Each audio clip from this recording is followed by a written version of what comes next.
अस्सलाम वालेकुम दोस्तों, आर स्पोर्ट्स इम्पैक्ट और उर्दू लीग के साथ मैं हूं इजाज अहमद गोंदल और मेरे साथ है औरंगजेब यूनिस। नाजरीन, आज के इस व्लॉग में हम दो से तीन चीजों पे बात करेंगे।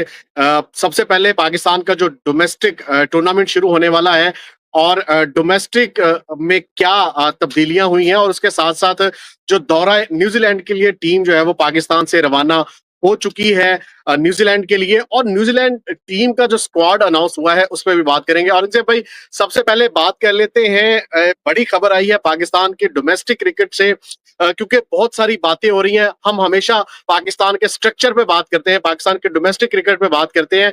तो पाकिस्तान डोमेस्टिक में सुना है पाकिस्तानी खिलाड़ियों का जो डोमेस्टिक खेलेंगे उनका मुआवजा बहुत ज्यादा बढ़ा दिया गया है। ठीक सुना आपने। लेकिन ऊपर से नीचे सुना मेरे ख्याल में, जैसे कहते हैं ना, उल्टे तरीके से आपने सुना। अब ये पहली दफा हुआ है कि पाकिस्तान क्रिकेट बोर्ड ने, जो पिछली दफा नेशनल T20 हुआ था, वहां पे जो प्लेयर्स को मुआवजा मिलता था एक मैच का, वो 60,000 था। उसको कम करके अब 10,000 कर दिया गया। और फर्स्ट क्लास जो 80,000 रुपए मिलते थे, उनको कम करके 30,000 कर दिया गया। और इसमें सबसे हैरानगी वाली बात यह है कि जो प्लेयर प्लेइंग 11 में हिस्सा नहीं ले सकेगा, या उसको प्लेइंग 11 में चांस नहीं मिलता, वो बेंच पे बैठेगा, तो उसको सिर्फ 10,000 रुपए मिलेंगे। आप सोचें कि फर्स्ट क्लास मैच की फीस है, जो डोमेस्टिक प्लेयर प्लेइंग 11 में नहीं होगा, उसको सिर्फ 10,000 रुपए मिलेंगे। आप अच्छी तरह जानते हैं कि आजकल टेप बॉल क्रिकेट बहुत ज्यादा खेली जाती है। यहाँ शारजा में भी एक बहुत बड़ा इवेंट होता है, उसमें आपका अहम रोल होता है। तो वो प्लेयर जो टेप बॉल खेलते हैं, वो कितने पैसे लेते हैं। अभी हाल ही में मेरे गांव में एक टेप बॉल का टूर्नामेंट हुआ, तो एक एक प्लेयर वहां पे 1-1 लाख रुपया, 1.5-1.5 लाख रुपया पर डे ले रहा है। और पाकिस्तान क्रिकेट बोर्ड ने, आप यूं समझ लें कि ये 70% कम करके तो अब सिर्फ 10,000 रुपया फीस कर दी है। और जो नेशनल T20 जो प्लेइंग 11 में हिस्सा लेंगे, उनको तो 10,000 मिलेगा। जो बेंच पे बैठेंगे, जिनको प्लेइंग 11 में चांस नहीं मिलेगा, उनको 1 रुपया भी नहीं मिलेगा। और या एग्जैक्ट ये शायद हुआ क्या, कोई एक एक हमारे चेयरमैन आए थे, रमीज राजा, उन्होंने जो है वो पाकिस्तान क्रिकेट बोर्ड के खजानों के मुंह खोल दिए थे। उन्होंने जो खिलाड़ियों के मुआवजे बहुत ज्यादा बढ़ा दिए थे डोमेस्टिक क्रिकेट में भी। अब क्या हुआ, क्या पाकिस्तान क्रिकेट बोर्ड का खजाना खाली हो गया, या कोई नई हिकमत अमली जो है वो अपनाई जा रही है पाकिस्तान क्रिकेट बोर्ड की जानिब से कि डोमेस्टिक क्रिकेटर जो है वो यकीनन उनको भी मुआवजा चाहिए, उनको भी एक हैंडसम अमाउंट चाहिए। तो ये हुआ क्या है? देखिए, रमीज हसन राजा साहब की एक बात मुझे बहुत अच्छी लगी थी। उन्होंने कहा था कि पैसे क्रिकेटर कमा रहे हैं तो क्रिकेटर पे ही लगेंगे। और जो 50,000 रुपया जो सेंट्रल कॉन्ट्रैक्ट का हिस्सा नहीं होते थे, जिनको डोमेस्टिक सेंट्रल कॉन्ट्रैक्ट मिलता था, वो 50,000 से बढ़ा के उन्होंने तकरीबन 3 लाख तक कर दी थी। यानी मैक्सिमम मुआवजा जो बिल्कुल। है वो 3 लाख मिलता था, जो शायद अभी भी बरकरार है। लेकिन ये जो आपने स्टेडियम पे बेतहाशा पैसा लगा दिया ना, 12 अरब रुपए, मेरे ख्याल में वो कटौती अब प्लेयर्स के कार्ड पेड काट के ना उनमें से पूरा करने की कोशिश की जा रही मतलब है। और खजाना इससे खाली होता दिखाई डोमेस्टिक दे रहा है। उससे डोमेस्टिक क्रिकेट और तबाह होगी। और आप देखें कि मैं आज देख रहा था कि 2010-11 में जो टूर्नामेंट हुआ था, उसकी इनामी रकम जो है वो 25 लाख रुपया थी। और आज जो टूर्नामेंट हो रहा है 15 साल के बाद, उसकी इनामी रकम सिर्फ 50 लाख रुपया। और आप इस और बात से औरंगजेब, अंदाजा सॉरी लगाएं आपको कि एक काटूंगा, मेंटोर। अगर मैं गलत नहीं हूं, तो ये नेशनल T20 जो कप है, ये पाकिस्तान डोमेस्टिक का सबसे बड़ा टूर्नामेंट है।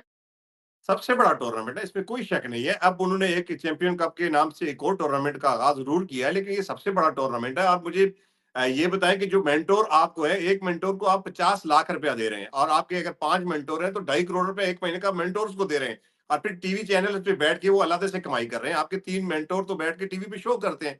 तो मेंटोर्स को इतने पैसे दे रहे हैं, और जो प्लेयर थे उनको आप 10,000 रुपया देख रहे हैं। और आप सोचें कि जो डेली 2015-16 में प्लेयर्स को 5,000 मिलती थी, उसको कम करके आज 4,000 कर दिया गया है। हालांकि उस दौर को और इस दौर को अगर कंपेयर करें, तो जमीन आसमान का फर्क है।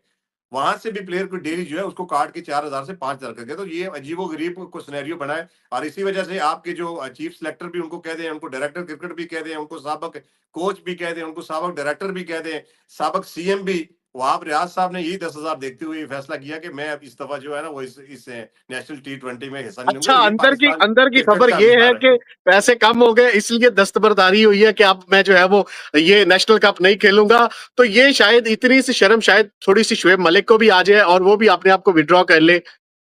ये मेरे ख्याल में आने वाली है नहीं। अगर आने वाली चीज होती ना, शोएब मलिक को पिछले जो कप हुआ है ना, उसमें अगर 9 मैच शोएब मलिक ने खुद खेले, इमरान मुमताज को बेंच पे बैठा के, तो उसको उसी वक्त ये शर्म आ जानी चाहिए थी। तो ये सिर्फ बातें करने के लिए, टीवी से बातें करके पैसे लादा से लें, और यहाँ पे बातें करके, क्योंकि क्रिकेट बोर्ड का चेयरमैन जो है वो भी क्रिकेट को ज्यादा समझता नहीं है ना, उनको भी बंदा वही चाहिए जो बातों में उनको मुतमईन करे। तो ये वो बातों में उनको शाहिद अफरीदी मुतमईन ने कर भी देते आज हैं। कह दिया कि चेयरमैन मोहसिन नकवी को कुछ पता नहीं है क्रिकेट के बारे में। शायद अफरीदी साहब को भी शायद उन्होंने लिफ्ट नहीं करा के दी होगी तो उन्होंने करा दिया। यहाँ पे सब गोलमाल है भाई, जो दो तेरे दो मेरे, और जिसकी बात नहीं चलती वो दूसरे दिन बयान दाग देता है। आज शायद अफरीदी साहब को थोड़ा सा एक ओहदा मिल जाए तो वो भी सब अच्छी की रिपोर्ट देंगे। यही चलता है इस मुल्क में। तो ये इस तरह तो पाकिस्तान की यकीनन जो डोमेस्टिक क्रिकेट है वो पहले ही जो है वो बदहाली का शिकार है। तो इस तरह जो प्लेयर्स हैं यकीनन वो डीमोटिवेट होंगे और अगर उनको मुआवजा कम मिलेगा यकीनन जो क्रिकेटर टाइम देते हैं, जो डोमेस्टिक क्रिकेट में हिस्सा लेते हैं, खेलते हैं, यकीनन उनको भी एक हैंडसम अमाउंट चाहिए। अगर हम कंपेयर करें दुनिया के बाकी क्रिकेट बोर्ड्स के साथ तो यकीनन ये हमारे लिए बड़ी शर्मिंदगी की बात है। अब बात कर लेते हैं औरंगजेब भाई, पाकिस्तान टीम, जब हम ये व्लॉग बना रहे हैं तो तकरीबन पाकिस्तान टीम पाकिस्तान से रवाना हो चुकी है। दुबई में स्टे करने के बाद पाकिस्तान टीम जो है वो न्यूजीलैंड पहुंच चुकी होगी या पहुंचने वाली होगी। तो आज बड़ा एक सेशन हुआ, वाइस कप्तान शादाब खान ने भी उन्होंने भी जो है वो एक वीडियो की है जो पाकिस्तान क्रिकेट बोर्ड ने अपलोड किया है। वो भी शुक्रिया अदा कर रहे थे पाकिस्तान क्रिकेट बोर्ड का कि उनको एक दफा दोबारा फिर पाकिस्तान को रिप्रेजेंट करने का मौका दिया गया है। तो टीम तो जा चुकी है, अब होता क्या है वो कोई नहीं जानता। शुक्रिया के साथ-साथ शादाब को मेरे ख्याल में एक अफ्तार डिनर भी देना चाहिए था, जो क्रिकेट बोर्ड उन पे मेहरबान हुआ और ना सिर्फ टीम में वापसी हुई बल्कि नायक कप्तान, बल्कि बहुत सारे दिन तो ये खबर भी चलती रही कि शायद वो एज़ ए कप्तान टीम में आ रहे हैं। तो ये मैं कहता हूँ करम है हम पे क्रिकेट बोर्ड का कि उन्होंने चलो इसको नायक कप्तानी पे लगाया। वरना ये तो खबर चल पड़ी थी कि शायद वो कप्तान होंगे और सुसर जी जो है वो क्रिकेट की बाकी बागडोर संभालेंगे। तो बहरहाल टीम जो है वो रवाना हो चुकी है, बल्कि अब तो शायद हो सकता है पहुँच भी गई हो, और न्यूजीलैंड ने भी टीम का ऐलान जो है कर दिया। और अब सिर्फ आप इस बात का अंदाजा लगाएं कि चूंकि आगे आईपीएल आ रहा है, शायद उसको देखते हुए न्यूजीलैंड के सीनियर प्लेयर जो थे और बहुत बड़ा टूर्नामेंट वो खेल के गए हैं, उन्होंने शायद रेस्ट को तरजीह दी। लेकिन आप एक चीज सिर्फ देखें कि उनका केन रेस्ट को विलियमसन तरजीह अगर दी है या आईपीएल को तरजीह दी है? सोशल मीडिया पे ये बड़ी बातें गर्म है कि न्यूजीलैंड के जो मेन प्लेयर हैं, जो स्ट्रेंथ है, उन्होंने आईपीएल के लिए नेशनल ड्यूटी को इग्नोर किया या वो इस सीरीज का हिस्सा नहीं है। देखिए आईपीएल अगर ना भी होता तो मेरे ख्याल में वो इसी तरह का जो है उन्होंने सिलेक्शन करनी थी, क्योंकि वो जो टीमें हैं ना वो प्रोसेस के थ्रू चलती है, और उनका प्रोसेस ये होता है कि वो अगली टीम को देख के तो अपनी टीम बढ़ाते हैं, और होम कंडीशन में वो ज्यादा से ज्यादा अपने प्लेयर को, जो यंगस्टर होते हैं ना, उनको चांस देते हैं। और उनकी टीम में आप अब भी उनकी टीम देखें तो पाकिस्तान का कोई मुकाबला नहीं, अगर विलियमसन नहीं है या रचन रविंद्रा नहीं है तो उन्होंने मार्क चैपमैन को वहां पे लगा दिया है। अगर फिलिप्स उस टीम में नहीं है तो फिलिप्स की जगह उन्होंने फिल एलन को लेके आ गए हैं।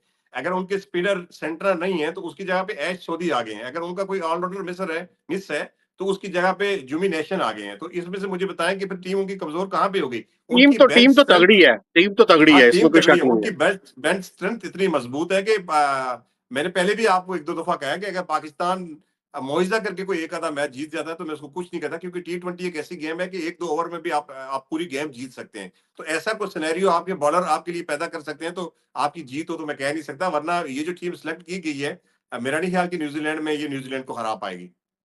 बिल्कुल सही कह रहे हैं आप, कोई मौजा ही हो सकता है क्योंकि उस कंडीशन में न्यूजीलैंड टीम अपने घर में शेर है और पूरी दुनिया मानती है। इससे पहले भी हमने देखा कि शाहीन अफरीदी भी वहां से सीरीज हार के आए हैं। तो अगर मैं बात करूं पाकिस्तान टीम के साथ, हमारे बैटिंग कंसल्टेंट मोहम्मद यूसुफ जो है वो जा रहे थे, नहीं जा रहे, मिली जुली खबरें आ रही थी, कभी वो कह रहे थे मैं जा रहा हूं, कभी कह रहे नहीं जा रहे। वो बेटी की शायद उनकी तबीयत खराब थी, इस वजह से क्या वो डिसीजन नहीं ले पा रहे या वो सर्व नहीं करना चाहते कि ये मामला क्या है?